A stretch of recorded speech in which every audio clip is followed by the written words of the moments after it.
My name is Julie Landreth. My husband, Jared, and I have been going to Christ Community Church for about 5 years now. And I actually grew up in Ohio. We've kind of lived all over. But my mom was a missionary in Africa, in Mali. She met my dad there. And unfortunately, my dad left when I was about 2. He just denounced his faith, basically said he didn't believe in God anymore, didn't want to be married, and he left. And my mom, had my sister and I. My sister was 4, I was 2, and she was devastated. And so when I was about 8 years old, I remember specifically our pastor preaching a sermon on how God is our Father, and that just connected with me. And I was like, yeah, I want that. That's what I need. My husband, Jared, actually had gone to Asbury University in Kentucky, and probably his sophomore year, he went overseas on a missions trip to India. And then he came back to do some graduate work and ended up at the college where I was in Florida. So that's how we met. And his graduate studies were getting paid for because he was also being the missions director for the school. So he was leading all the missions trips. There ended up being a trip going to India, Nepal, the place where he loved. And I ended up being on that trip. I was excited to go overseas and experience what he had experienced. I was really falling in love with who he was, his character. It reminded me a lot of Jesus. And so we decided to get married and ended up going to Sierra Leone. I ended up getting sick, and we didn't have good medical care there. And so we didn't really know what I had, but I just continued to kind of get more and more sick. After about 2.5 years of being there, we came back home, and I found out I had malaria and I had mono, and then my immune system had just kind of shut down. Throughout all that, I'd become really depressed. I felt like I was calling out to God and not hearing him. And it felt like the more I cried out to him, like the less I would hear him every day. And every day got harder and harder. But then I remember one day, a specific day, where I got up in the morning and I remember just hearing God kind of a small whisper say, "It's done, it's over." And I was like, was that real? Like, does he mean the depression? Like, all of this, it's over, it's done, for sure? It wasn't instantaneous, but each day kept getting better and better. And we decided to start having a family. And so we had our first daughter, Sarah, and then we got pregnant again. We were super excited. Sarah was really excited to be a big sister. And I was just probably about 8 weeks along, and I still remember where I was, what we were doing that day.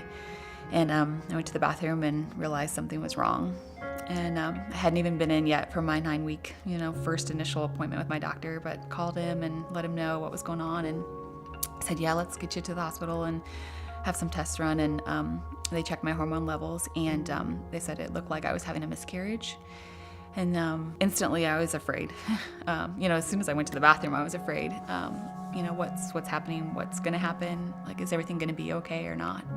But we ended up getting pregnant again. We had our little Micah, and I remember fearing again, like we were pregnant, but would we carry this baby, to full term? We ended up, Micah was healthy and fine and good, and so we were so thankful for that. And then we started kind of thinking maybe our family was over. We were like, we're in a good place, like we 2 kiddos, like this is good. And then all of a sudden I started feeling tired and nauseous, and I was like, Jared. So we ended up taking a pregnancy test and found out I was pregnant again, and we were like, oh my goodness, here's another baby. And again, fears and worries. The ultrasound tech was checking things out, and we could see on the screen, like we could see instantly that there were 2 little dots. She didn't say anything, she's taking a long time to look through everything really well.